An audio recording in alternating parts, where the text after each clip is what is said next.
Hey, good evening, ladies and gentlemen. Welcome here as we get ready to continue the season here for the G-Force Sim Racing Hijinx Clothing Company 87 Series. We're road course racing here in upstate New York at the Watkins Glen International Raceway. I'm Seth Cole, alongside of somebody that may know a thing or two about road courses, Anthony McCrory. And Anthony, we're running the configuration where they do not use that bus stop, that chicane on the latter portion of the course.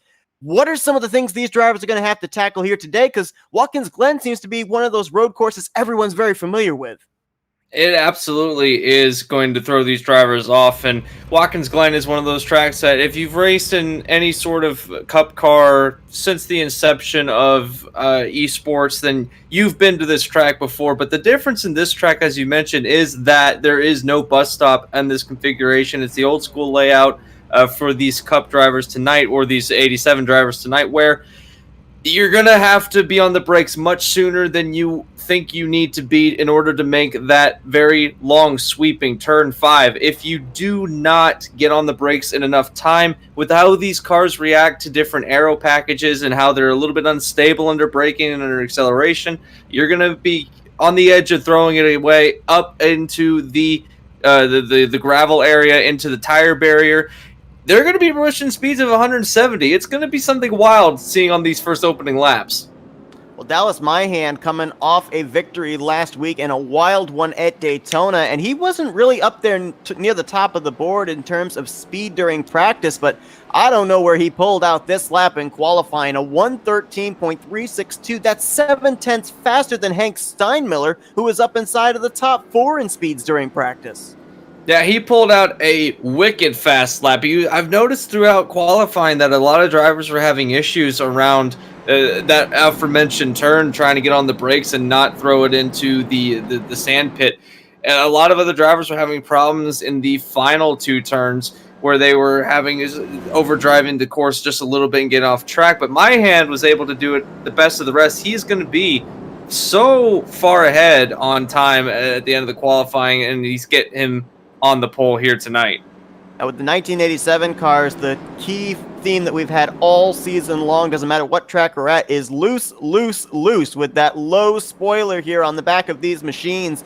There's really no banking for these drivers in a lot of these sections, a lot of these turns to be able to utilize. So the loose condition, do they continue to have it here today, and how does that affect them, especially in some of these flatter corners?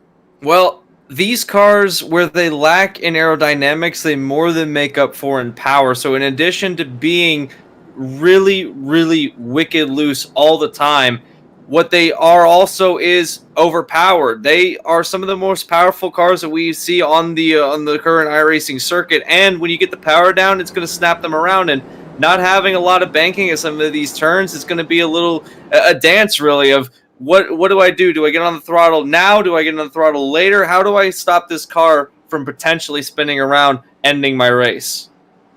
Including tonight's event, 4 races remain until we crown ourselves a champion. We're going to be talking about the points in a few moments here, as it is really closed up after Daytona. But another thing about tonight, do not make mistakes, because it's 45 laps, not a lot of time to be able to recover. No cautions will be waving during the course of this race to save you. Unlimited tires and only 1 faster pair available to these drivers, as Dallas Myhand and Hank Steinmiller are going to bring us down. Flagman's got the green flag in the air, and we're racing at the Glen.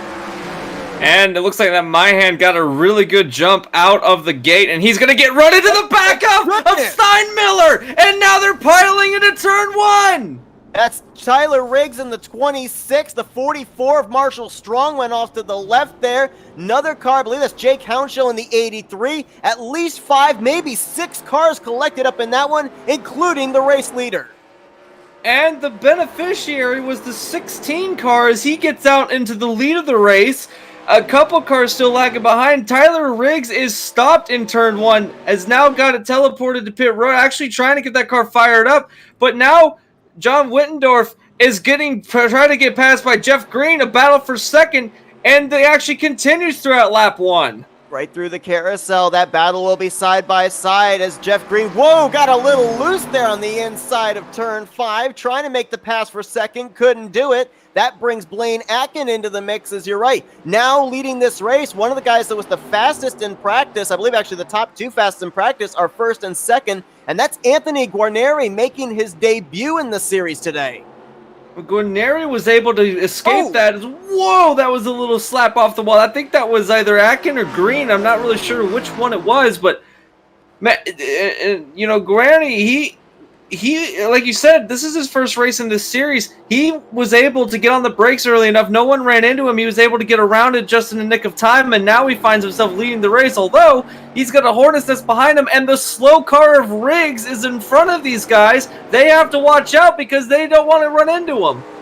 Tyler Riggs about to fall a lap down early in this one. As we said, there's really no chance for recovery. Oh my goodness. Are we going to maybe be looking 3 wide going down here into the carousel as Whitendorf is there? Blaine Atkin is there. Jeff Green looking on. Whitendorf looking for the lead. He may clear. Oh, wow. Someone just pounded the wall. That was Riggs again.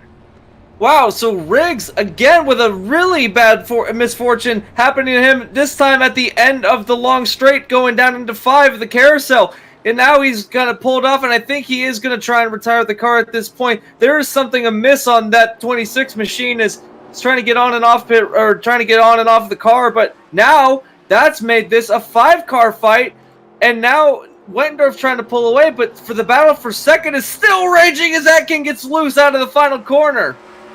We know here at these road courses, there's usually no safe or barriers to save you. There's either a steel guardrail or a tire barrier, and Jeff Green does have some left side damage. You were wondering who that car was the lap ago that got the wall come up the final corner, and that was the 10 car, so he's going to have to deal with that damage probably for the remainder of this race. But you know, obviously, folks, we are currently with no yellow flags to be able to help us go back to look at replay. So if we settle into a long green flag run, we will certainly go back, take a look at the incident in turn 1 that involved about 5 or 6 cars. We will also try and see what happened to Tyler Riggs over in turn 5. Update one of those drivers that was involved in that lap 1, turn 1 incident, Jay Counshell. He's currently on pit road getting damage repaired. And why that's important, after last week at Daytona, when Christopher Morse Jr., your points leader, came to pit lane for a late pit stop and did not utilize a fast repair, but instead did a manual repair, that cost him so many spots on the racetrack and so many points in the standings that right now he only holds 24 points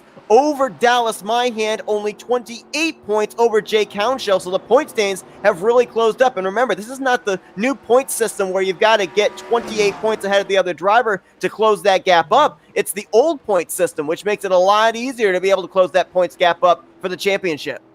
Yeah, and because of the old point system, like you said, because it's so easy, that little mistakes like that week in and week out is going to cost you. And, you know, we saw it last week, and now here tonight, you know, it could open up even more if at the end of this race, if someone in the top running the point standings has some issues, and we could see that the points are wide open. We're getting close to the end of the season at this point in time, and you know, you got to be thinking about the end of the season. Where are you going to be in championship contention? What are you going to be able to do to hold off the guys behind you? And you know, we'll just have to see what happens. But as we keep running around the track, as far as the leaders go, they're all kind of stretched out. The top 3, the top 4th place and 5th place are battling right now, but it looks like that for the most part everyone's been able to settle into a little bit of a run, and maybe this is going to be the norm from now on. Hopefully everyone can survive this race. Yeah, hopefully at least the chaos we saw in those first couple of laps is finally going to settle down. We may see some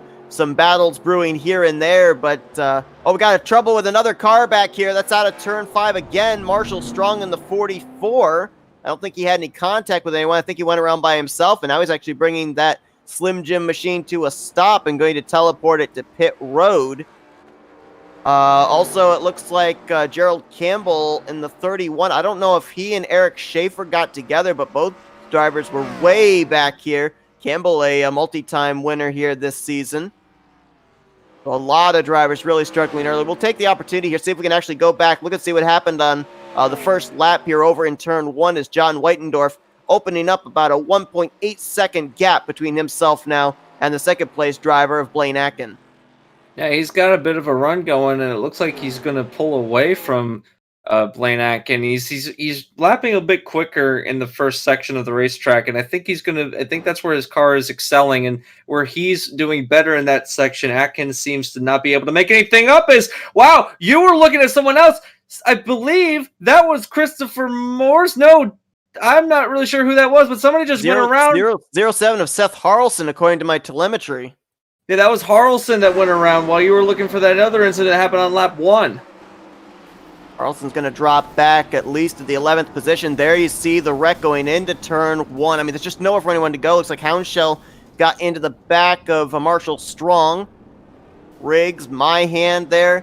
I think that's Gerald Campbell in the 31 as well, down near that steel guardrail area. So yeah, he was caught up in that lap 1 incident. And I find it so interesting because Houndshell and my hand, who just was mentioning the fact those two came into this race less than 30 points behind Christopher Morris Jr. We talked with Christopher Morris Jr. prior to this race, and he said he hates the road courses. It's going to be all about survival today. Well, currently running ahead of his two competitors. Yeah, so, you know, if he was struggling with the road courses, he's definitely not showing it here tonight, as he's got himself a really good run going. And another driver that I'm noticing that has a good run, or has actually fallen off a little bit, and that is the 10 car of Jeff Green. He started and he was running really well. He was battling for second place at one point in time. He's actually just gotten passed by Steinmiller for the 5th place position, so that's going to move the 10 car back. And someone we haven't really mentioned is the 46 of Colosi. Whoa! Speaking of that, he almost ran in the back of Gurielli, who's having a really interesting time with that 16. It looks like that 16 is not feeling too well right at the moment, as now the 46 of Causi has caught back to the tail end of the 16. Does he make a run into turn 1? He's right there. I think he's thinking about it. Actually backs off, thinks better of it. It's very early in the race. We still have a long way to go. Best not be making those kind of moves quite yet. Yeah, and I think that a big reason why we're seeing a lot of drivers struggle, we mentioned that these drivers have unlimited tires. That's going to be the big thing for these guys here today. The slipping and sliding around that they're doing, obviously is going to be wearing down those Goodyears an awful lot. As we're going to take a look here out of turn 5 at the incident that we did not see with Seth Harrelson. And looks like he's just going to... yeah, just loops it around, which is really shocking because, you know, if a driver were kind of running wide off the corner, getting those right sides off and into the grass or something, then it would make sense. But just the fact these drivers lacking that rear grip with these type of cars, looping it around turn 5, that carousel really been the big trouble spot for a lot of these drivers here on the long run. Yeah, the exit and the entry to the carousel has been the trouble point for a lot of these drivers. And you know, getting into the carousel, you have, like we mentioned in the pre-race, getting on the brakes, making sure that you're slowed up enough time to get through the turn without overshooting it. That's one challenge. And then the power out of the turn without looping it around like we've seen a lot of drivers do. That's the second part of the challenge. Going through the middle of it, if you can ride the throttle a little bit, maybe try to keep off of it from going full throttle, then you can maybe feather your way through there, get around it okay. But once you try to put power down, because your run, the exit of the carousel sets up your run down to the final 2 turns, and if you are trying to battle somebody for a position, you don't want them to have the advantage. You want to try and get on the power as quickly as you possibly can. And that's where I think we're seeing a lot of these drivers have issues. Is that was the issue for Harrelson, is that he was in a battle and he tried to just get on the throttle a little bit too early, and that's what caused him to go wide and loop it around. And it looks like that a lot of these drivers are starting to figure out, because so far no one else has been able to no one has really looped it around yet. It looks like they're taking that turn a bit more cautious than they were the last few laps. Like Tyler Riggs has run into some more trouble in that 26 car as he is running way off the pace. And another thing that these drivers are having to deal with as well, and this is very typical of the G4 series, is the track conditions. We take a look at the track info. Outside temperature is 83 degrees, but the track temp they're having to deal with, that's maybe why there's not much rear grip either. 112 degrees for these drivers, so no wonder they're slipping and sliding around out there. Speaking of slipping and sliding, 31 of Campbell just lost it going into the final 2 turns. Was in the dirt, actually gets back on the track and continues on. But you know, that would be why we're seeing some of these drivers have a little bit of issue on these turns, is because you get to those kind of track temps on an oval. It's difficult enough trying to keep these cars in line. You put the unpredictable elements of Watkins Glen into the mix, and now all of a sudden you've got an entirely different animal. And these drivers are doing pretty well handling it at the moment. As I'm looking around, it doesn't seem like anyone's making a move, although the 16 has caught the back of the 46, and those two continue to battle. Green and Steinmiller continue to have a battle for the fifth place position, I should say, as now Green has taken that position back from Steinmiller. But just behind them, you've got a battle possibly brewing between Christopher Morris Jr. and our pole sitter Dallas Myhan. This is actually a very important position as well in terms of the championship, because these two drivers come into this race 24-point separation. And if I remember correctly, on the old point system, I believe picking up a position over your opponent is 3 points in the standings. So a very important position for Dallas Myhan, who is running slightly faster lap times than Christopher Morris Jr. And the interesting thing here, Anthony, is, when we talked with our top 3 finishers from Daytona last week, and we said, what's your mindset going into Watkins Glen? There were none of them that said they were looking forward to this road course race. So a lot of drivers, it seems, coming into this race with the mentality of just survive. Yeah, and it's a combination of the track and the car type. And you go from Daytona, which by contrast is a very different racetrack to what we're on today. And then you throw into the unpredictability of these cars and how much power they have and how little downforce they have. And these drivers, I wouldn't look forward to it either if I was one of these drivers having to muscle these cars around this track for 45 laps. This is no short race for these drivers to deal with. Another thing about these cars that if you don't know, these cars don't have power steering. And, IndyCar doesn't have power steering either, but these are old cars. These are old, heavy, powerful cars that don't have a lot of downforce. So muscling an IndyCar around a track is one thing. Muscling these cars around this track is something completely different. And, it's tiring. It's physical on these drivers, especially these drivers that have force feedback wheels where they have to maintain this kind of pace lap after lap. Your forearms, your biceps, they start giving out on you about halfway through the race. And then you look up at the lap counter and realize you have still a half a race to go.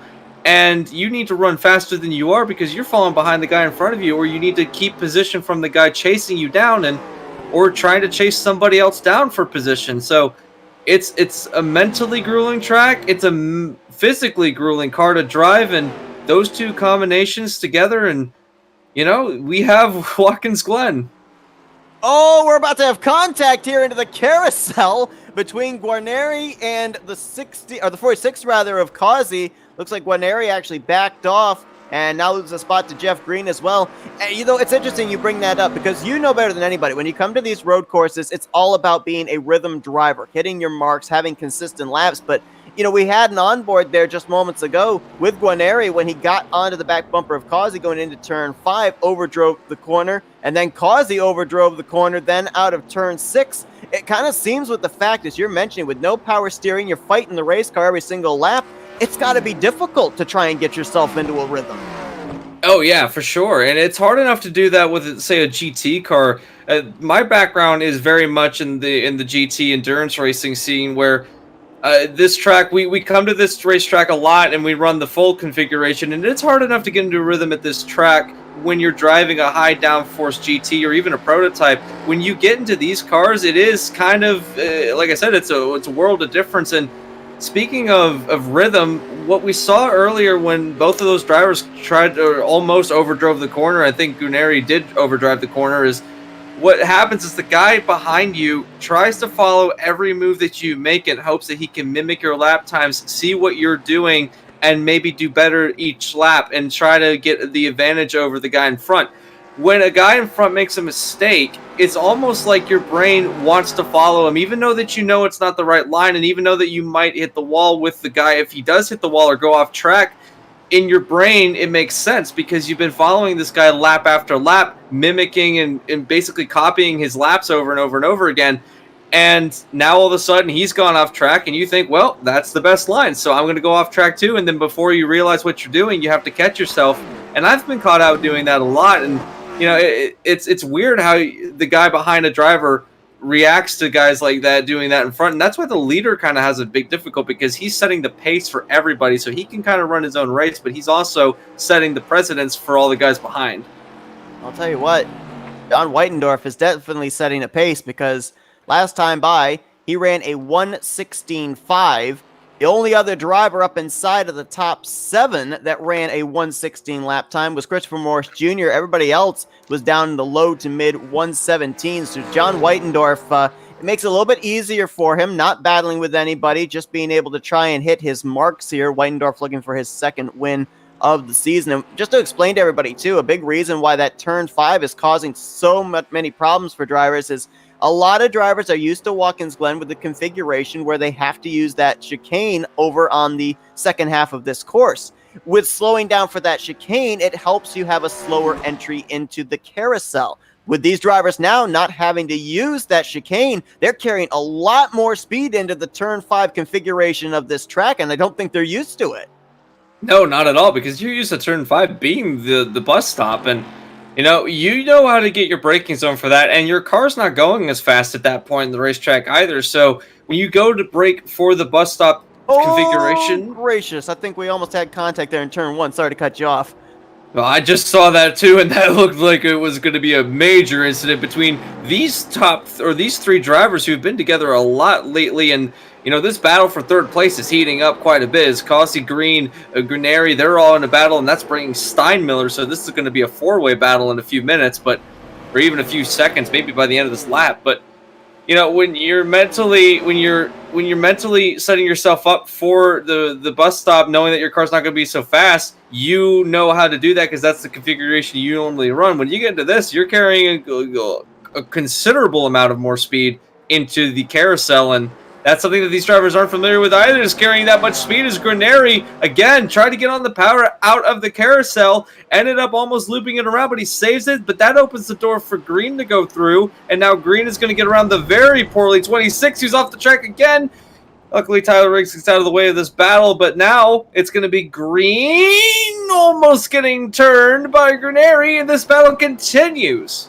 My goodness, there's been at least 3 times that the 16 and the 10 probably should have wrecked in that lap alone, and they're going to carry this battle again down into turn 1, the heavy braking zone of the right-hander. Hank Steinmiller has now joined this group, as you saw Tyler Riggs getting off course, trying to get out of the way of these leaders. He's 2 laps down. Eric Schaefer was on pit road 2 laps ago. He's currently a lap down. Dallas Myhan decided to come down and make a pit stop just a moment ago. He is still on the lead lap, as is Jake Hounshell, who made a pit stop 11 laps ago. The one thing I'm wondering here as we continue to watch this great battle from 4th place on back, you've got guys up there like John Whitendorf and Blaine Acken. They have now gapped themselves back to this 3rd, 4th, 5th, 6th, and 7th place positions. The question is, what is their strategy as far as tires? Because we know it's 45 laps. We know that they have unlimited tires, but maybe try and split this race in half and maybe make it on one stop, possibly pit around lap 22, 23 perhaps? If your fuel can make it, then that would be the great thing to do. Is the tires, they fall off, but if all the other drivers are going to stay out and try to stretch it to halfway, being that there's no yellow, so there's no variable to throw into the mix, so you basically know how much time that you're going to spend on the racetrack regardless of what happens, and so you're able to formulate a better strategy at that point. Knowing that you can make it, knowing what the fuel looks like, you could possibly make it to turn 1 as well, and that's Kelsey! Kelsey spun it out of turn 1! And I don't think anyone made any contact with him. I think he just lost it by himself. He was in 3rd position with about 3 car lengths between himself and the 4th place battle that was going on. Costly mistake, drops him back to 7th. And that's going to be detrimental for that team, especially now that his tires are probably going to be a little bit more heated than they would have been otherwise. And that was almost to the inside retaining wall. He almost made contact. I don't think he did, so no damage on the 46, but definitely a hamper on his efforts, as now he's dropped back from 3rd all the way to 7th place, and now he's going to play catch up with these drivers who he was just battling literally a lap ago. And the thing of it too, when you have those spinouts, it's detrimental to the rest of your run because, as you mentioned, it's going to heat up those tires, which means you have to back up your corners even more. Because if your tires are heated up more the lap before they were, the lap you're currently on, as opposed to the lap before, the tires aren't going to take. The car's not going to stop nearly as well as it did before.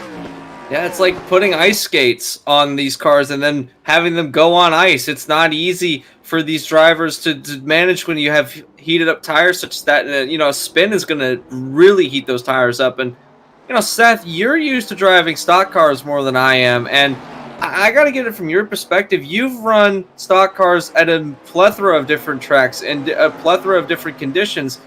Given what we've seen tonight, what is your takeaway so far as we're approaching the halfway point very soon in a few laps time?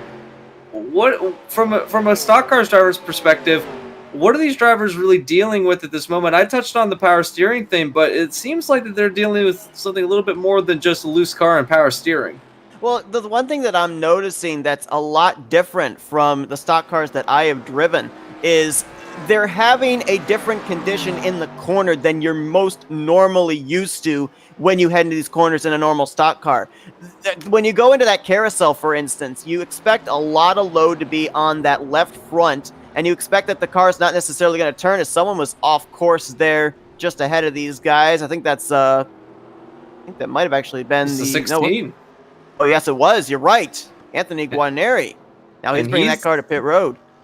Yeah, that was a spin. He almost went off into I think he did make contact with a tire barrier, and now he's on pit road, going to get that car fixed and some fresh tires, so he's going to be off strategy. If he can make it last on fuel, he might be able to go to the end, but continue what you were saying, Seth. Yeah, going back to your question, I mean, normally down there in that carousel, the car gets tight. You actually have to back up your corner even more, even though you go in slow. I mean, I've never run without having the carousel as part of the configuration of Watkins Glen races that I've run. But even when you have to slow down for that carousel, you have to slow down even more to be able to pick up the throttle through the center of the corner to even have the car turn.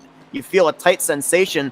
I'm watching these guys going into the carousel and the back end's wanting to come around on them. I mean, there is absolutely no tight condition for these guys here today. And that could be in turn as well due to the triple-digit numbers that we're hitting here as far as the track temp. Another thing I'm also noticing is down there in turn one. Turn one, the car doesn't want to turn in the normal stock cars. You have to kind of swing it out wide over the rumble strip as close to the wall as possible, using that runoff to allow the car to be able to rotate through the center and turn. These drivers here, they're cutting it as close as they can down to the rumble strip because the car is being able to turn so well with the back end wanting to kick out. So it's almost like dealing with polar opposites of what you're used to the car doing going into these corners. Where you expect it to be loose, it's tight. Where you expect it to be tight, it's loose. So it's kind of like having to relearn Watkins Glen all over, but in reverse. Yeah, and that's another challenge that these drivers have to face week in and week out with different track types, is even different ovals. I've noticed that these drivers have, had to learn how these cars react to those different types of ovals. As they're not as cut and dry as the modern cars are, and these cars very much a driver's car where a lot of the skill comes from the driver without a whole lot of aerodynamics to help you out or anything like that. And given that these cars basically have no power restrictions, as this was before the era of the restrictor plate, these cars could pretty much have all the power they wanted to at whatever track they wanted it at. And we're noticing that power is one of the things that is the most prevalent issue in these drivers, as they have continually almost overdriven corners, and after they do, try to get back on the throttle and spin it around. And you mentioned turn one, that's also downhill. So you're not only are you braking in another fast part of the track, you're also braking downhill. And as we know, stock cars do not particularly like elevation change unless it's a high bank. And that's why we saw that incident on the very first lap, turn one, was because different drivers have different approaches to where they hit the brakes to make sure their car does come to a stop to make it through that right-hander. And with so many different drivers and so many different braking zones, obviously no one's going to have the exact same spot when they're going to get on the brakes. And that's why we saw the contact made and saw wrecking take place even right up there with our then race leader Dallas Myhand, who, by the way, is that car just up ahead of race leader John Whitendorf. Now, he's already been to pit road. I'm not really certain what the fuel window is for these guys. Myhand was on pit road 5 laps ago, so I'm going to be interested to watch this 33, because if he can make it to around lap 25, then that would say to me that Dallas Myhan can make it the rest of the way on fuel as well. He decided to come to pit road, and the reason I think he did that is he's realizing that more than likely he's not going to win this race, but the car he is battling for the championship, Christopher Morse Jr., he was running one position behind when he came to pit road. Christopher Morse Jr. has been able to work his way now up to fourth, been able to survive the chaos, but I think what Dallas Myhan's thinking right now is that with pitting as early as he did, taking advantage of the fresher tires, when the 3 comes to pit road, that hopefully he'll be ahead by maybe 1 or 2 positions. That's an extreme undercut. And he's not going to be. He just spinned it into the carousel. The 41 is going to lose him a lot of that time. Yep. He loses a lap as well. He was under braking, and the back end, it looks like he was trying to slow it down in enough time and just could not get it slowed down, and ended up having the back end go out to the outside of the racetrack and nose it into the guardrail. So whatever Myhan was trying to do, that's definitely hurt him, as now that car looks very poorly. How incredible it is how 2 races in the span of 2 weeks can make you think that we may end up having a really close points battle for the remainder of the season. And then just like that, it looks like it may blow open again. Myhan and Houndshell, who finished first and second last week at Daytona, were able to take advantage of, I think it was a 14th place finish by points leader Christopher Morse Jr. They closed the points gap up by 30 points, and both drivers were involved in that lap 1 incident. They're now a lap down in 10th and 11th. Christopher Morse Jr. right now still in the lead lap in the top 5 and 4th. And it just proves that you cannot sleep on any of these races. You have to be at 100%, 110%, I dare say, every races. The whole landscape of a point situation can change, and we just saw a major example of how that can happen. He's having another bit of a wiggle going down into the carousel. That 41 car is not looking in the best of ways, and when we get to next week, these drivers, if the points battle does close up as much as it looks like it's going to, it's going to put a lot of these pressure on these drivers that are trying to catch up to the points lead and potentially take the points lead in next week's race. And, we could see a really wild race going into next week. Multi-time winner Gerald Campbell is next on the hit list, but he will not get lapped. John Whitendorf is on pit road. So the question is, did the fuel window open for him to make it the rest of the way? Because he is pitting just around the halfway point, coming to the completion of lap 22, going on to 23. So it looks like he is splitting this race in half. And if he can make the fuel work, he could even back off a little bit with a big enough lead. He could maybe coast around some of these corners and be a little bit easier on the throttle out of the corners, and he could potentially stretch the fuel to an extra lap if he was at the very end of his fuel window. But it's going to be 4 tires and fill it with fuel for the 33 machine, and he is the only one on pit road. Scratch that. The 3 car also coming to pit road. That was Morse. Points leader now on pit lane as well, splitting this in half, coming in maybe a lap earlier than we expected most drivers were going to. That turns the race lead over to Blaine Atkin. Now, obviously, coming into this race, it was looking like it was going to be 3 drivers to battle for the championship. 4th in points, Blaine Atkin, who unfortunately was not able to take part in the Daytona race last week, trying to see if he can go to victory lane for what I believe would be a 3rd time this season. But with the fact that the 33 was able to get the jump on him coming to pit road a lap sooner, Blaine Atkin's going to have his hands full. He's got his hands full right there, but he's going to have his hands full with trying to run down that 33 here on this second half of the race. He's actually going to stay out an extra lap, and I'm not really certain how much I actually agree with this strategy, because we already saw that the lap times difference between himself and John Whitendorf were huge, anywhere from 7 to 8 tenths of a second. And with the fact that 05's out there on about 24 lap older tires isn't going to do him any favors.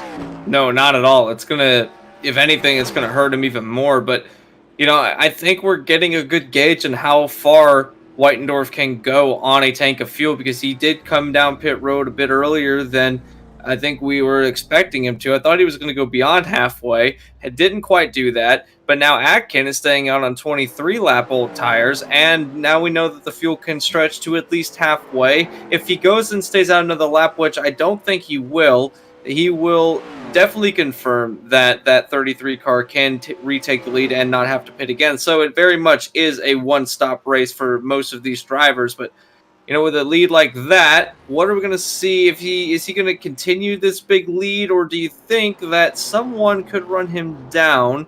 Specifically, I believe it was Steinmiller that was the closest one to him before the cycle started. Yeah, Steinmiller right now is actually staying out also on 24-lap old tires, as Atkins going to stay out another lap. And here's the thing, too. These drivers cannot be staying out there hoping for a caution to come out, because we already mentioned no yellow is going to save anybody, as Tyler Riggs again having an issue, this time out of turn 6. Boy, he has really struggled with the Glen here today, but Steinmiller is going to pass by pit road here as well. It's looking like, depending on where Blaine Atkins cycles around, we might be looking at the 33 versus the 16, and that's a 19-second gap right now. Guarneri came to pit road 4 laps sooner than Weitendorf did. He's been able to take advantage of those fresher tires at least for 2 or 3 laps, but now that the 33's got his fresh tires, he's going to try to start opening that gap back up. And the thing is, with how close that the 33 is running to these two drivers, he's going to have a big gap when they do come into pit. Steinmiller and Atkin, they're only gapped him 22 seconds to the leader Atkin, and we know it's going to take more than 22 seconds to make your pit stop. So the lead that Weitendorf is going to inherit once the cycle gets through, it's going to be, not only is it going to be massive, it's pretty much going to be unconquerable unless that the 33 has an issue. And we've seen when you get around some of these other drivers that it's not all cut and dry getting through these turns. It's going to be a little bit more difficult to get around. And, who knows? Maybe you'll end up running into somebody that you didn't intend to, and that could throw away a race in a heartbeat. Definitely could. We got Chad Wilson in the 2 making his series debut on pit road now for what should be his final stop of the day. Second place, Hank Steinmiller, you see right there. Right side of the screen, now heading down to pit road. John Weitendorf, though, you want to know if he knows the situation right now? Last time by, ran his fastest lap, and that was the overall fastest lap of the race, a 1:13.428 for the 33 car. So he is flying right now. He knows that 05 is going to have slightly fresher tires than he does, so he's trying to build as much of a cushion as possible for when Blaine Atkin finally decides to bring his car to pit road. Yeah, and that's another major factor. Whoa, it looked like Weitendorf almost got into the back of, I believe that's the 26 of Riggs. It is, and man, he waited to the last minute before he made that dive. But yeah, to your point, it's going to open up the gap significantly, and we're seeing, I think Atkins might be pitting this lap. We'll have to make sure. No, Atkins staying out.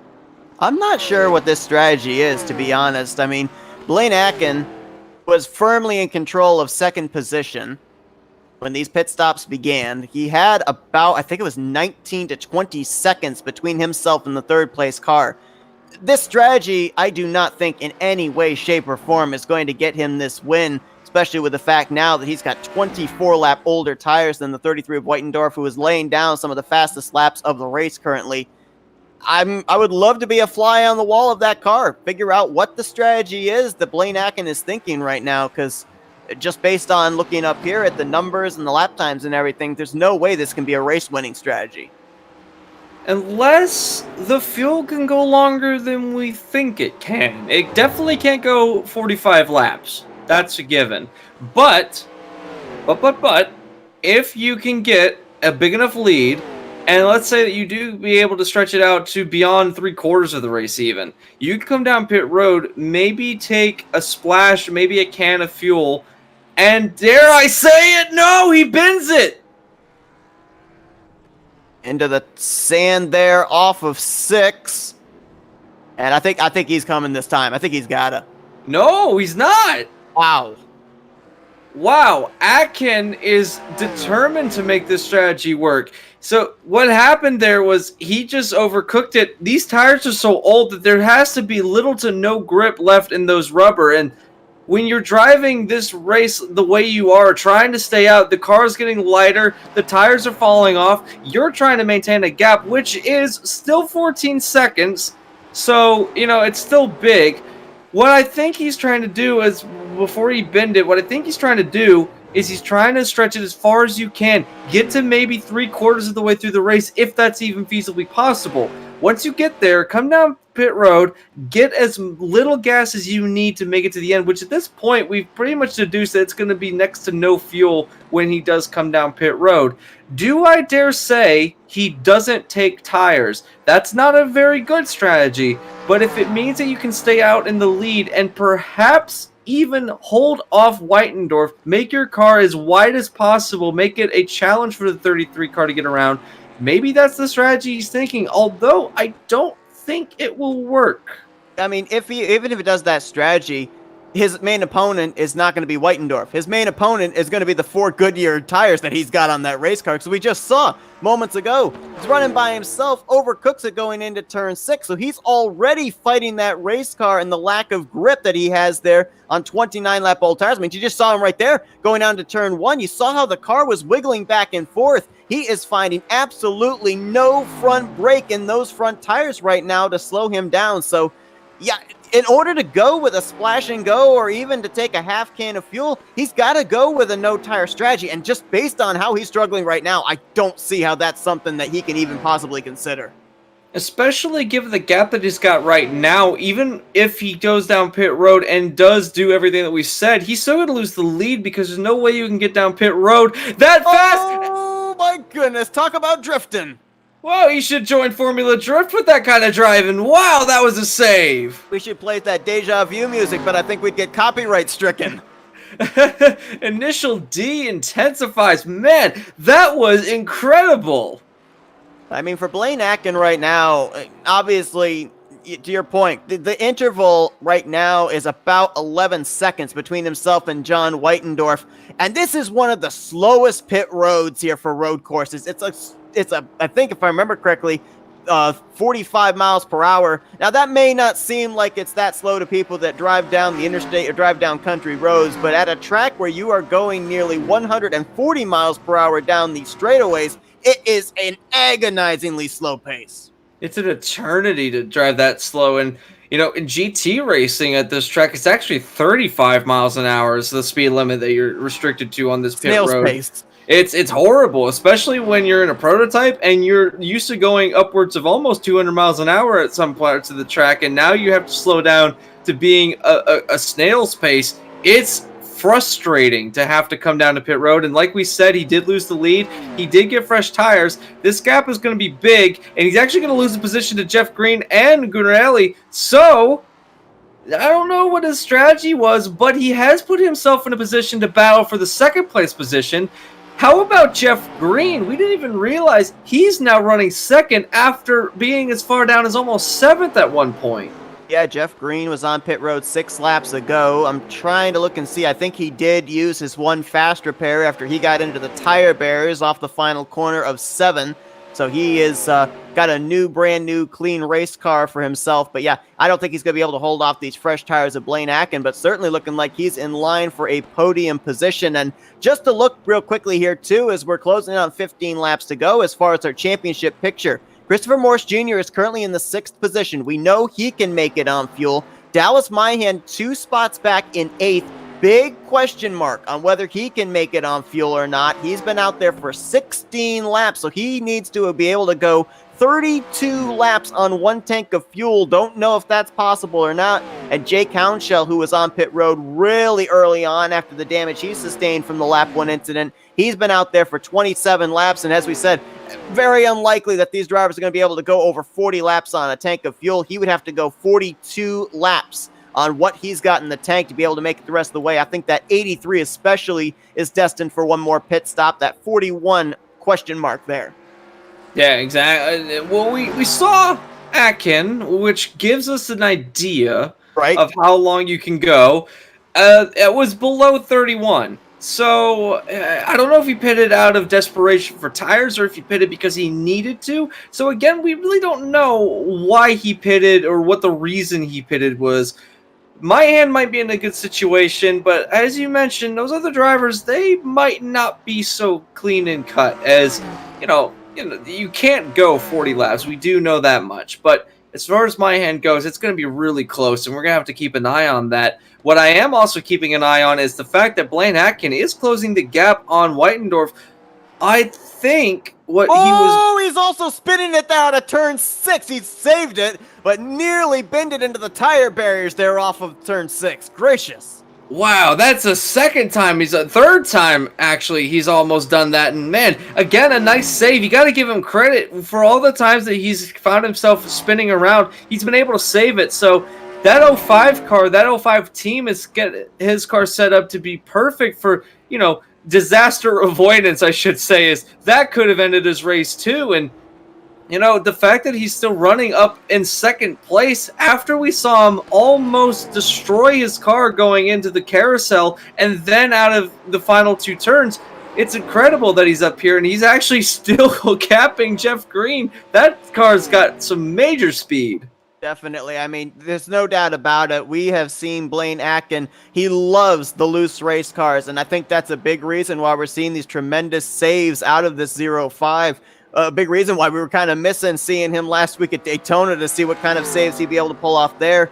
I'm going to try and throw out a possibility here. I don't know if I'm clutching at straws or not, but I'm going to say that the furthest these guys can go in a tank of fuel is 30 laps. Because you remember I mentioned that I saw that 05 kind of shaking the car going down to turn 1. I saw him do it again. I think it was coming out of the carousel. I'm almost wondering if at that point what he was doing was trying to make sure he got every last bit of fuel into the fuel intake to be able to make it around a pit road. So I'm almost wondering if he might have been close to running out of fuel, and that 30 laps is the furthest these guys can go. If that is the actual case, then Dallas Myhand, he is borderline being able to make it. 31 laps is how far he'd have to go. So unless he's been able to save a little bit here, he might be about a lap and a half short of making it the distance without coming to pit road one more time. And he's not in a really good position in order to save more fuel because he's got 2 drivers that are within striking distance behind him. He's got Steinmiller and Houndshell, who, if something happens to Myhand, will benefit from the incident. In fact, speaking of Steinmiller, he's actually closing the gap. So I think Myhand is actually realizing that he is in a tough spot and has already gone into fuel-saving mode. But he can't do that for very much longer because he's going to lose a position to Steinmiller if he goes too slow. And not only that, but if he loses that position and then Houndshell was able to catch him, it was almost if you might as well pit at that point because the only one that could even pass you is going to be Chad Wilson, who is about 20 laps or 20 seconds, I should say, 21 seconds behind him. It would be worth it to see if you can pit, get some tires, and then try to run Wilson down and get that position back. But if you're trying to go into fuel-saving mode, this is not an opportune time, nor is it an ideal time. As the 83 of Houndshell, speaking of that, has actually spun around. And that was through the S's. That's the first time we've seen a driver really struggle with that portion of the course. Houndshell had actually had himself up, I believe, in the 9th position. Had just dropped to 10th when Steinmiller got around him, and now he's got some more cars catching up to him here. This is not for position. A couple of machines that are multiple laps down. Seth Harrelson in the 07, Tyler Riggs in the 26. And I was watching further back here as well. 5th position, 45 laps. If you get involved in an early incident, it's very unlikely you're going to be able to mount a comeback, but that's exactly what Gerald Campbell has been able to do. He's now up inside of the top 5 after being caught up in that lap 1 incident. Was a lap down early, and he can make it on fuel. He is good to go the rest of the way, as he was on pit road about 13 laps ago, so he's about 6 laps to the good of making it to the checkered flag. He's in a very spirited duel here with Christopher Morse Jr., and they've got Guarneri just up ahead as well, so that could be a 3-way battle for 4th, but it's very difficult when you run into early trouble at a track like this where no caution is going to come out to save you to combat it with a decent finish, but Campbell's been able to do just that. Very impressive.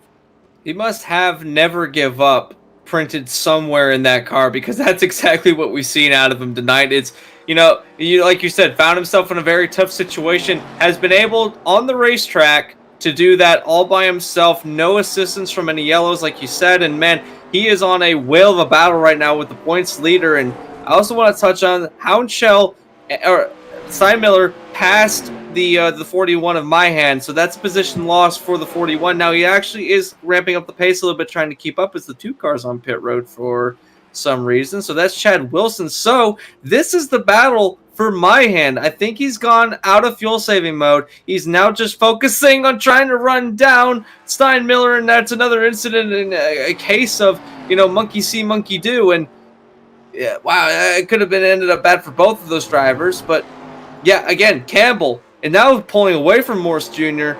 This is something. Oh, there's a car around. The 5's gonna come right back in front of the field. And the 16 almost binned it, but here comes the 31. Now the battle is up for 4th. A top 5 in the works for both of these drivers if they can keep it clean. But man, the 5 almost took out everyone. And that's a horrible corner too, because it's almost a blind corner there of turn 6, making that left-hander. You don't even see the spun out car until you're right up on top of him. And how Guarneri, Campbell, and Morse Jr. didn't get collected up with Eric Schaefer, I have no idea. But that really closed that battle up for that 3rd position even more. Oh, yeah, for sure. And now we're back into the situation where it's going to be a 3-car fight if Morse can get back up to these 2. And, this is the closest battle on the racetrack at the moment for position. And, man, it's going to be a heck of a battle to the end of the races. We're at 10 laps to go, so it's getting down to crunch time for these drivers. Seth, given what we've seen throughout the race so far, what are your predictions for the end of the race? Who do you think are going to be the beneficiaries of the current positions they're in right now? And with the biggest question being my hand, do you think he can make it at this point in time? Do you think he saved enough fuel, or is he going to try and battle with Steinmiller, he's retaken the position? I've been watching his lap times, talking about Dallas Myhan the last couple of times around, and he is running slightly slower lap times, which says to me that he's utilizing some of these corners to be able to save fuel. So I think he's right on the mark of being able to make it the rest of the way. The question mark I have is there's a number of drivers behind him, like the 63 of Hank Steinmiller, who I think had a moment that last lap because he was ahead of Myhan when we last looked, and he's now dropped back to 9th, but he's got 12 lap fresher tires than Dallas Myhan. So I think he might be able to close that 3.5-second gap back up again in a potential battle for 8th place. So, I think Myhan can make it. The question is, how many spots is he going to lose before we get to that checkered flag? And as I suspected, Jake Hounshell could not make it on fuel. He had to come to pit road for his final stop of the day. So Hounshell trying to see if he can nail down at least the 10th finishing position here today. But obviously a lot of drivers, due to that lap 1 incident, it threw their strategy way off kilter, and they had to kind of readjust whatever their strategy was going to be in terms of the damage sustained and their fuel situations. Yeah, and when something like that happens so early on in the race, it really does throw you for a bit of a loop. And we're seeing a lot of these drivers have to readjust their strategy, like you mentioned. And for some, it's been easy. For others, it's been pretty difficult. And, we're seeing a mixed bag at the end of the race. But one thing that stayed consistent throughout this entire race, since about lap 5, and has been the lead of the 33, which is still about 22 seconds to Blaine Atkin. Atkin has pulled himself about 9 seconds back to green. So I think what we're going to be seeing, unless something catastrophic happens to the 33, I think he's had the best strategy throughout the entire race. He's kept his nose clean. He's been able to hit his marks. He's put on a bit of a clinic here tonight, I should say. And, give all the credit to that 33 team, as they have put together one heck of a piece tonight. Yeah, and one thing that he's done as well that most of the other drivers have struggled with, he hasn't put a tire out of place. He has kept his car on the racing surface. I mean, we even saw when Blaine Atkin was out in front how that car was nearly spun around in a couple of the corners. I don't think we've really seen that 33 sideways here today. He's been very methodical, very smooth in how he enters into the corner. He's been very light getting back on the throttle on corner exit, making sure the car doesn't spin out on him. You mentioned it, kept his nose clean, and that's because he's been able to keep that car on the racing surface for this entirety of this race so far, and he's just looking to see if he can close out the deal 6.5 laps away from the finish. Folks, just want to let you know as well, as you might have noticed up in the top left-hand corner, FRN has turned pink for the month of October in honor of Breast Cancer Awareness Month. Our logo will be pink for all of our broadcasts here for this month, and we've also got a fundraiser going on the National Breast Cancer Foundation website. If you'd like to donate, please use the link in the description. And just want to give a personal shout out and thank you here to everybody at G4 Sim Racing as well, because next week, October 13th, we're going to be continuing on this battle towards the championship at the world's fastest half mile, Bristol Motor Speedway, and all entry fees getting donated to the fundraiser. It's going to be a great one, and really appreciate G-Force coming on board with us here at FRN as well, helping us out with our breast cancer awareness fundraiser. It's a really good cause. It's something that has stood the test of time, as it's been around for quite some time throughout the years. And again, here in 2020, it is still very much alive and well. And we again like to thank everyone who has supported the Pink Brigade of the Breast Cancer Awareness Group. And we are getting into the closing stages of what has been a fantastic race so far, as the 26 has bended yet again, and the 3 almost bended again. This battle between Campbell and Morse is gotten heated up, and I think this is going to be the closest battle that we're going to get for the end of the race, as it's gotten pretty close. Morse had a bit of an off. He almost tried to get a little bit more power out of the turn, but was not able to. Now into turn 1, he's going to run back down the 31 of Campbell, but going to next week at Bristol, you think that this is a crazy race? Wait till you see these cars at a half mile. The loose, powerful machines that we see here today are going to be right next to each other all race long. It's going to be wild. Well, we saw here lap 1, turn 1 at a road course, the chrome horn being used. I think it was Whitendorf got into the back of then pole sitter Dallas Myhan, spinning him around into the first corner, collecting a lot of drivers. Not exactly what you want to do at a road course. I guarantee you next week at Bristol Motor Speedway, these drivers will not hesitate to use their front bumpers to move each other out of the way. The famous bump and run will probably be used quite a bit at that racetrack, and I'm looking forward to seeing these 87s run at that racetrack. But we still got a race to finish up here tonight.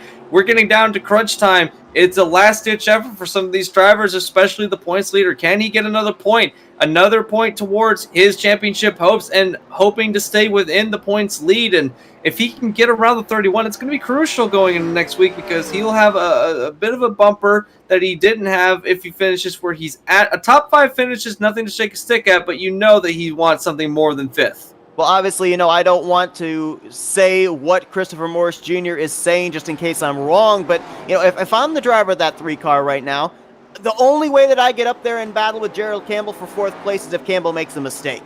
Because obviously, we've already mentioned the 2 drivers that Christopher Morris Jr. is battling for this championship with have struggled here today. Right now, Morris Jr. is in 5th, Myhan's back in 8th, Houndshell's currently in 10th. The 2 other competitors are off the lead lap. So why force the issue? Why take a chance that maybe trying to battle with Campbell here on this last lap? As I think somebody just might have spun it around again there in turn 5. Oh my goodness, as soon as we talk about Morse Jr., he's hit the 07 of Seth Harrelson in the carousel. I think we can label this race the race of the commentator's curse, because it seems like whenever we talk about someone, aside from a couple of drivers, they have misfortune literally within the same breath. And again, Morse Jr. now the latest cursee, I should say, of the commentator, and now he's got some front end damage. I don't know if that car is going to be up to speed. He's got a bit of a bumper back to 6th place, but it's going to be a battle between, I believe, the 16, the 3, and the 46 at the end of this race. Yeah, I mean, that's the thing now, is the question of just how badly is that going to hinder his speed. We talked about the fact, Anthony, before we came onto the broadcast. You mentioned that this is technically an oval with 2 chicanes. A lot of long straightaways where you're going to need that front of the race car to be aerodynamically sound to get the better speed down these longer stretches like this one. So if that car is not up to speed, you mentioned it, I think it's about 6 seconds between himself, the 16 of Guarneri, and the 46 of Causey. Are those 2 positions he's going to lose here in these final 3 laps? We're going to have to wait and see. It looks like he's pretty much okay. He's maintaining the gap. He's not really pulling away, but he has kind of gotten into a rhythm, trying to minimize the amount of damage that's happened. Speaking of another close battle that might be happening in the next couple of laps, and that's still Myhan and Steinmiller. Those 2 are still within a second of each other, still running very, very competitively. This could be a run to the finish in a couple laps' time, as we only got 3 laps and make that 2.5 laps to go. Once the 33 crosses the line, it's going to be 2 to go. and it's going to go to crunch time for this. And can my hand make it? We still don't know. It's going to be right on the edge. How much can he push knowing that he's short on fuel? I think he can make it now. His pace is picked back up. I think he's actually good to make it on fuel now. His concern, as you mentioned, is going to be that 63 of Steinmiller, who has fresher tires. I guarantee you Dallas Myhead is going to put up a fight here to hold on to that 8th position. The main reason being, we talked about it not too long ago, Bristol is next on the schedules. I think Blaine Atkin may have had a moment there in the S's. He just lost 2 positions. 3rd to Gerald Campbell, 4th to Christopher Morse Jr. He did spin it in the S's. So that is detrimental to Atkin. He was pushing, trying to catch up to Weitendorf. Not enough time to do it, and I think he just misjudged how much speed he could take through the S's, and now he's found himself back in the 5th place position. Morse, despite running into the 5 earlier, now finds himself back in the 4th place position, and now Atkin having a whale of a time trying to get that car to slow down and really follow his command, because it seems like that car is all sorts of wrong. And whoa, gracious! And is that Guarneri back there that just clobbered the tire barriers? That was Guarneri. He's gonna get battled with Causey now. That's actually Tyler Riggs, I think, in the 26. Never lap mind. Machine that's gonna actually pass him. It's not 4 position. Causey's quite a ways back there still. And now it's going to be Guarneri passing Riggs back again. This now moves Jeff Green up into the 2nd position. He's 37 seconds back. Obviously not going to win this race. Well, I shouldn't say that. 33 may spin now. Commentator's curse might strike again. But Jeff Green en route to getting his best finish of the season. Last time he finished 2nd, I believe, was back to Gerald Campbell at the Charlotte Motor Speedway. So en route for tying his best finish of the season, as Weitendorf hoping to have one more picture-perfect lap here at the Glen. Yeah, he's just got to do it for one more time throughout the final turns for the penultimate time, as he has got to be perfect. He's been pretty much perfect all race long. He's just got to do it one more time through the S's. Gonna do it. Trying to go down to the carousel. He should be okay through here. He's been consistent lap after lap, but the 33 has, ever since the beginning of the race, gotten out in front, stayed out in front, now finds himself through the carousel for the final time. I think that this has probably been the most consistent run that we've seen in a long time out of Weitendorf at a road course, and he is going to cruise to a victory here tonight. Yeah, crawl through these corners. Don't run the risk of spinning it out through these final few turns. You've got 37 seconds to work with. He has been perfect for 44 laps, hits his marks one final time, and that Skull Bandit Chevrolet is going to come down to the start-finish line and take the checkered flag. It's his 2nd win of the season, and what a clinic he put on today, leading all but I think 3 or 4 laps in this one. A absolutely dominant performance put on by that team, and you know they got to be feeling good about that one. Coming into this race, they were favored to be one of the top runners throughout the entire weekend, and it shows that they were able to get around that first lap incident in turn 1, and ever since then he's never looked back. And man, talk about leads, 37 seconds, and that is no small feat, as now Jeff Green is going to come across the line holding off Campbell. He'll take 2nd, Campbell with 3rd, and Christopher Morse, your points leader, is going to get a 4th place, extending his points lead. We had a spin back there as Atkin and Guarneri were battling for 5th. Guarneri lost it out of the final corner, and he's going to lose even more spots. He's going to retire. He never got to the finish. This makes me wonder if Dallas Myhand, he's on the back straightaway. I don't know if the standings are official yet or not. If Myhand comes around and crosses the start-finish line, the question I have is he going to pick up that 7th position? He's out of fuel. Oh my goodness. He might be able to make it. He's currently at, was he clutching? I think he was clutching. I think he's just picked the throttle back up. He is at a snail's pace going into the final 2 turns. Can he make it back to the line? He's got some speed. He's running pretty fast. That car is slowing down just a little bit. I think if he can make it through here, he can coast down to the start-finish line as it runs downhill. But man, that was cutting it extra close for the 41. He's going to come down pit road, try to finish the race on pit road. Can he do it? I think he's coming down pit road because John Weitendorf is currently on the front straightaway to do his burnouts. And my hand is going to cross the line. Let's see if it credits him with 7th place or not. It doesn't. Apparently, the time ran out before he got to the start-finish line. He will not get that 7th position from Guarneri. And that would have been a crucial position for him to help close up the gap between himself and Christopher Morse Jr., who, as you mentioned, is going to finish in in the 4th position. That was cutting it close for that machine. And as Weitendorf burns it down here for these fans in upstate New York, pretty much coast to coast. He didn't get the pole, but he did lead the majority of this race and put on one of the more dominating performances that we have seen in a long time in this series. And man, a great race overall. A lot of action throughout this race and a lot of spills that we saw, particularly in those opening laps. And it just continued, the intensity continued throughout the entire race. And man, what a race we got to see here tonight. Absolutely. And a lot of drivers, as we're going to look at the results, had to battle back from early adversity. And one of the drivers that had to do so is actually joining us right now, our 2nd place finisher, Jeff Green. Jeff, it's Anthony and Seth. You got us? I do. You have me? Yes, we do. Well, man, I mean, slipping and sliding around here at Watkins Glen here today. You guys were having to deal with triple-digit temperatures out there and a lot of speed carrying down there into that carousel. A lot of drivers not used to that. Describe the race overall for you and the stuff you were having to fight with your race car. I mean, it started on turn 1. I mean, I don't know. Everybody just got bottled up, and we were 3 wide, 4 wide, and so I got some damage out of that, but was able to recover and just pretty much rode the whole night. I mean, a car get tight and then it get loose, and the 33 was in a league of his own, but we was able to hold, pace good enough, and I was in question of pitting once or twice, and don't know if some of them did that or not, but I pitted once right halfway through the race, and it worked out for us. So it's good. It's a good night for me. Good to finish one.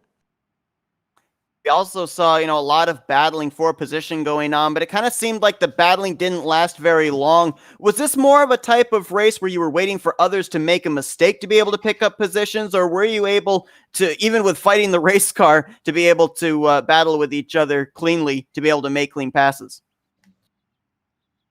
Yeah, it was tough. These cars are really hard to drive. The 87 model cars are real. I mean, they don't brake well. They don't corner well. So, and especially when you get laps on your tires, and we was running. Oh, and looks like we just lost Jeff. We'll see if he hops back in here. We'll give him a moment here before we move on to the next driver. While we're waiting for him to get in here, though, I mean, Anthony, one thing that he was talking about there was the fact that, with fighting the car after the damage from that lap 1 incident, a lot of other drivers had that difficulty as well. And as well as anybody, you sustain any kind of damage on a race car at a road course, it is super going to affect that car. It's we got Jeff back here. Jeff, we lost you for a brief moment. We'll let you continue your thought here.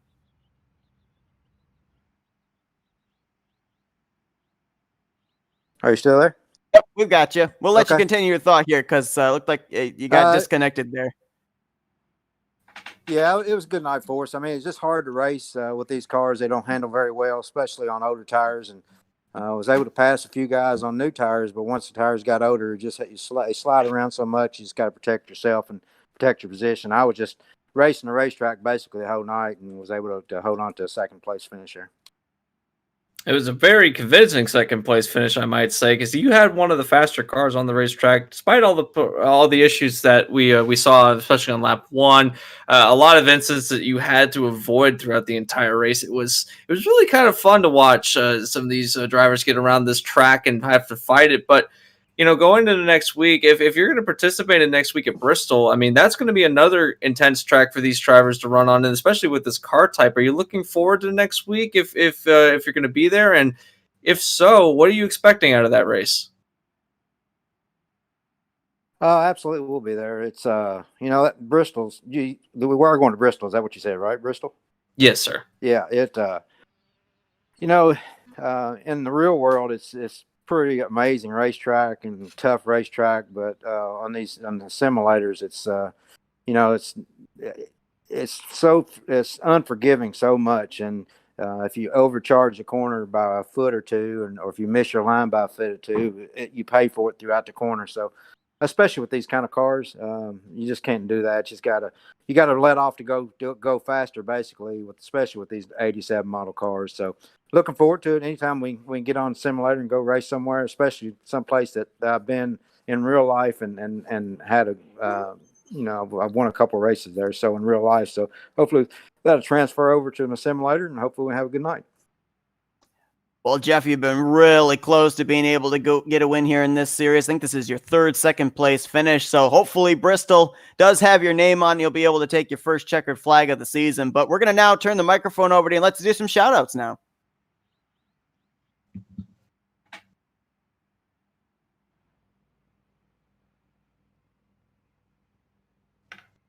And I don't know if we're possibly losing him again. Let's see if we still got him. Jeff, you still got us? I still got you. You're going in and out, so I'm sorry. I couldn't hear what you said. No, that's not a problem. Let's do some shout outs now. I'm sorry? We were going to let you do some shout outs now. Shout out. C2 Freight. They're my main sponsor, and they got me rolling in this thing. So I got a shout out to them. They're always good people, and any freight resources you need to call them, and they'll take care of everything you got. So I appreciate everything. Well, that was Jeff Green. He brings it home second place here tonight at Watkins Glen International. And looks like currently he is the only driver of our top three that is currently in here. We'll wait here just a moment and see if either Gerald Campbell or John Whitendorf are able to jump in. But, while we're waiting for that, I mean, Anthony, you brought up the fact there about, Bristol Motor Speedway going to be up here on the horizon for these drivers. I mean, we touched on it a little bit here, but the thing that really these drivers have to deal with every single week, doesn't matter what track we go to, is that loose condition going into the corners. So you add in that factor for these drivers, and they're all going to be racing in close proximity. And also the fact that more than likely these drivers are going to have that limited number of faster pairs at their disposal. I mean, talk about a chess match. Oh, it's going to be absolutely a chess match. You get into the close quarters, fast cars. These cars can take a beating, though. They're very sturdy, and I wouldn't be surprised if we see them use the bumper more than once going into some of those laps. And especially if there's a battle on the racetrack and there's major points implications, you better believe that some of these drivers are going to do whatever it takes. As we're getting close to the end of the season, you got to make some moves if you want to be in a position in order to take the championship away, as Morse continues to send his lead here today. And I think we have got Steinmiller in the waiting room ready for us. Yes, we do. Hank Steinmiller. We'll talk with him, even though he finished in the 9th position, get another driver's point of view of this racetrack, as it doesn't look like we still have our other two finishers. Well, as soon as I say that, we actually can go down to victory lane. John Whitendorf is standing by. Hey, John, it's Anthony and Seth up here in the Flatout Racing Network studios. You got us? Got you loud and clear. Well, man, I mean, Anthony and I said it, and I think it's really the truth. You did not put a wheel out of place here today for 45 circuits, setting the fastest pace of all the drivers out there, the most consistent laps. Not a whole lot of people to have to battle with, but we saw you have to deal with some lap traffic and everything. So what really were the main issues that you had to deal with during the course of this Watkins Glen race? Well, you kind of touched on it already. Just keeping the car between the white lines and keep it out of the dirt is the biggest thing. But approach any traffic with caution. Those are the two biggest things. You guys obviously ran the configuration today where you didn't have to deal with that chicane, but one thing that we see as a common trend with these 87 cars is the looseness going into the corners. How much of that did you deal with? Because we saw a lot of drivers spinning out in turn 5, a lot of drivers spinning out off the exit of turn 1, turn 6 seemed to be a bit of an issue. Was there any corner in particular where you felt that kind of a problem? I would say, at least on fresh tires, when I had made my pit stop, I had to be real cautious with it. Going up the S's was probably the biggest issue for me, and just be a little cautious through the carousel. That was really it. Everything else was pretty straightforward today. Now, we saw on lap 1 at the very beginning of the race, there was a lot of drivers over driving turn one and running into the back of each other, and you were able to get around that pretty okay. And I think that's kind of what sets you up to really show what your 33 car could do tonight. Was that in your mind? Do you think that was the pinnacle moment? And what was going through your mind when all that chaos was happening on lap one, and even into lap two, when there was still a lot of that happening? What frame of mind were you in at that point in the race? Well, the pinnacle certainly wasn't in qualifying when I messed up my lap time, but maybe it was a good thing I wasn't up front because I saw that I forget who it was, but it was a big wreck. Somebody got into somebody else going in turn one, and I was really fortunate the track wasn't blocked by that point because I was able to skate right through there pretty much without any damage. As we look ahead for the remainder of the season here, John, I mean, obviously, we know that you're not mathematically in the hunt for the championship, but you'd certainly like to be able to go to victory lane a couple more times. We've got Bristol and Martinsville, back-to-back short tracks, and then we finish out the season at the Atlanta Motor Speedway. I mean, is there any one of those three tracks you're particularly looking at to pick up a third win this year? Honestly, probably Bristol or Martinsville. I don't know. I've never raced this car yet at either one of those tracks, so we'll have to see. I'm looking forward to both of them, though. Well, obviously, John, you join a list of drivers: Christopher Morse Jr., Gerald Campbell, Blaine Akin now is a multi-time winner here in the G-Force Racing Series. A tremendous effort here today, a dominating performance. We're going to let you do some shout-outs now. I'd like to thank Chris for keeping this, at least having one road course on the schedule this season. I hopefully, maybe next season we'll have a couple more tracks, road courses on the schedule. Well, John Whitendorf puts his number 33 in victory lane here today, leading 41 of 45 laps. Dominating performance. Congrats on a great run there, John. Go enjoy your victory, and we look forward to seeing you next week at Bristol. Thanks for having me. And looks like we still have not got our third place finisher, Gerald Campbell, in here. But I mean, Gerald had a heck of a charge up through the field to be able to finish in the third position. He was one of those 6 drivers that was caught up in that lap 1 incident over in the very first corner. But if we're looking now here, Anthony, as far as Bristol's concerned, as far as the point standings, Christopher Morse Jr., a 4th place run. So the gap has certainly opened up between himself and Dallas Myhand. Myhand finished in 8th, and Houndshell, who had to make that late race pit stop, finished in the 10th position. But I mean, a lot can change still in these final 3 races because Bristol, as we've been talking about, that's a bit of a wild card race. You never know if you're going to finish that one or not. Martinsville, it's another short track. And then you go to Atlanta. I mean, we've seen these guys have a lot of difficulty holding those cars in the corner at these D-shaped mile-and-a-half tracks.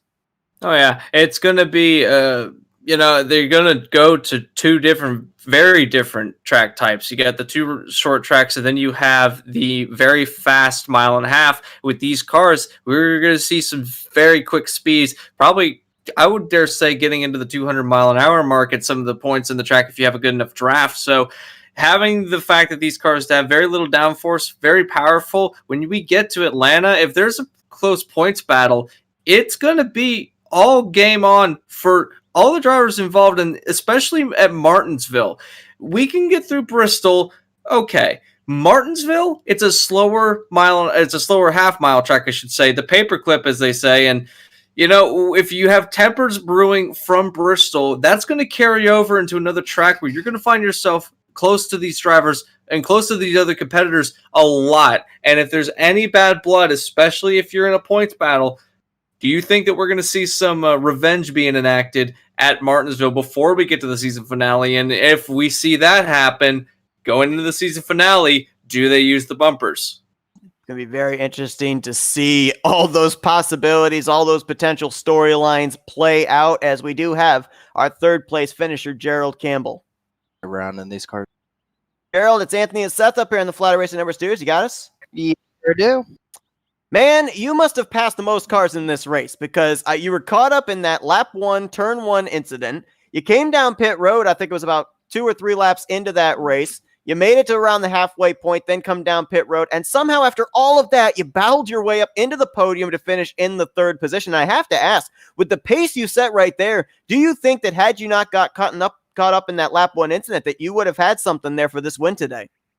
if it all depends on if I got to the front and if someone had to pass me, because I usually try to make my car the widest one. I make people question if I've got a wider car than theirs because I don't make it easy to pass. So yeah, I mean, if I could have gotten in the lead in front of the 33, who knows? 33 was obviously fairly quick. Just disappointed that the first lap I had that happen, and then I couldn't get off the wall. I kept backing up and going back into it, and I just couldn't turn it at low speed. So yeah, I think I did pass the most cars. What do you think? I think you definitely did. We were obviously trying to gauge what drivers were struggling with here today. We obviously were alluding to the high temperatures. We were alluding to the fact that these cars seem to be loose wherever you guys take them. But like, as far as like working your way up through the field, what was the biggest challenge you were facing with that race car? It's hard to really say because I mean they handled as best as you could hope for in these very heavy stock cars. I didn't really feel like they snapped around. It was just mainly if you pointed it in the right direction, because with these big heavy things, if you pointed it in wrong, it's not gonna end up very well. You'll see guys just go to the outside wall or have an issue and everything. So it's just mainly you had to think way in advance as to where you're going to position the front nose, because where you point it is where it's going. So other than that, I mean, I guess on the long run, the front tires were kind of locking up more, and the heat and the tires was making it to where you slid in more. So you just had to back up your braking. But whenever you were racing with a group of guys, it was hard to really back it up because everyone's just trying to dive it in there to get underneath you. So it was a lot of fun. Definitely wasn't boring having to come up through the field. I was just kind of hoping I was going to get to race my buddy Jeff Green up there and see what second place was like, but we'll go to Bristol for that. Speaking of Bristol, that's going to be another intense race. And, you had a good charge to the field this race. And, Bristol, it's the world's fastest half mile. It's going to be similar proximity to a lot of these drivers that we see, like we saw the battles here. You carry that over to Bristol. It's going to be a similar situation where you're going to be in a lot of places where a driver that is in a spot where you'd like to put your car. Do you think that we're going to see just as much intense racing as we did on the opening lap, maybe opening 2 laps here? Is that going to go throughout the entire race? And what are you hoping for when we get to Bristol? I hope to be up front. It's easier at Bristol because then you can kind of dictate the speed of it. Honestly, I just hope everyone gets into kind of like into a groove, into a run of it. I feel like if everyone starts, I think the restart's going to be obviously the issue there, but I think once everyone gets a few laps in and it starts to spread out just a little bit, then people can start to work it and figure out how to get around somebody.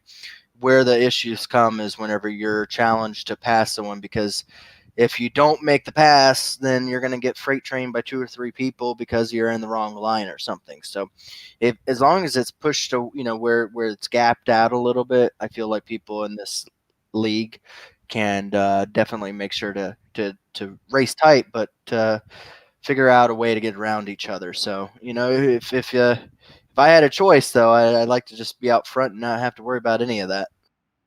Yeah, we know that Bristol is more than likely going to be all about track position. And, obviously we've seen you finish up front in a number of these here, Gerald. So we look forward to seeing if you're going to be able to keep that 31 up front all night when we eventually get there. But, I mean, a great comeback third-place run for you here today, as far down as I believe 14th out of the 15 drivers during the course of this race. So, man, I think it holds true. I think you did pass the most cars here today. We're going to let you do some shout-outs now, Gerald. Yeah, thank PRM, my team. I don't really have a sponsor. I like to do shout-outs for VFW, Veterans of Foreign Wars, of course, and always and forever, you guys do a fantastic job.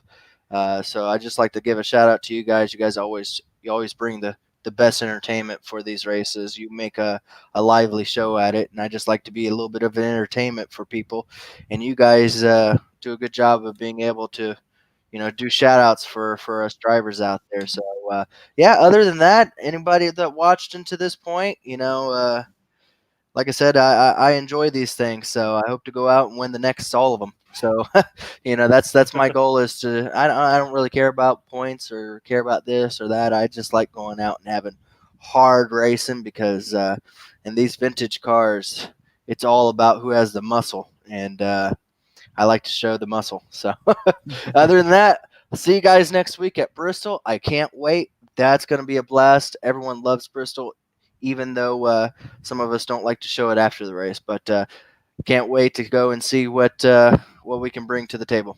Well, we're certainly looking forward to it as well. Congrats on a great run, Gerald, and hopefully we'll talk to you next week. Awesome. Can't wait. And that will finally conclude our coverage here this evening from Watkins Glen International. The one thing that I wanted to quickly touch on here too, Anthony, before we go off is the fact that, in most of the races that we've done here for G-Force, a lot of drivers, if a mistake is made, they've had a caution to be able to lean back on. Added pressure for a lot of these drivers here today, knowing there were going to be no yellow flags, early issues, late issues, doesn't matter when it happened in the race. A lot of drivers really having difficulty, aside from maybe Gerald Campbell there in that 31, of having issues and being able to come back from them. Yeah, you had to do it on the racetrack by yourself. You didn't have any assistance from the safety car. You didn't have any yellow flags. You no full course yellows. Couldn't do anything about it. But in that same breath, that also benefited people that didn't have problems because you didn't have the impending if of will there be a safety car? Will there be a monkey wrench thrown into my strategy? And so you're able to, at the beginning of the race, once you get into a rhythm, about lap 5, you can see how much fuel you're going to have. You can make a strategy. I'm going to take tires. I'm going to get fuel, and I'm going to run my race. So it does benefit those who don't have issues. But like you said, for those who do have issues, it's horrible. It's a horrible, gut-wrenching feeling to have a strategy ripped away from you, and then all of a sudden you have to create a new one because you cannot be back up with the field. So that's why we saw the field so spread out today, is they just didn't have enough time to catch back up to where they would be if there was a full course yellow. Absolutely. And you want to talk about strategy. These drivers really going to have to use a lot of strategy next week in terms of when they decide to use their limited number of faster pairs, because we're going to be at Bristol Motor Speedway. 200 laps of racing, going to be a long one. Of course, a big thank you once again to G-Force Racing for the fact that next week they're going to be helping with their entry fees and everything to help support the fundraiser that FRN has going on here during the month of October, supporting breast cancer awareness. If you'd like to help us out with the cause as well, you can check the link down in the description of this YouTube broadcast. But Anthony, a wild one here tonight at Watkins Glen. Appreciate you joining me for it. It's always fun to do commentary with you, and it's fun to go to another road course. I really like road racing, no matter what car is on them, and it's always fun to watch these 87 drivers go around this track because these cars are wicked to watch and wicked to drive. I've never driven one, but I don't know if I could. I don't think I'm man enough to drive these cars. We got to get you in one. You've driven just about everything on a road course. We got to get you in one of these things. I'll consider it if the opportunity arises, but I can tell you I'm not going to be very good at it. Well, we appreciate everybody that tuned in tonight as well. We hope you guys enjoyed our coverage here this evening for the Hijinx Clothing 87 series for G-Force Racing. For Anthony McCurry, I'm Seth Cole. Enjoy the rest of your Tuesday night as you've been watching another broadcast courtesy of the Flatout Racing Network.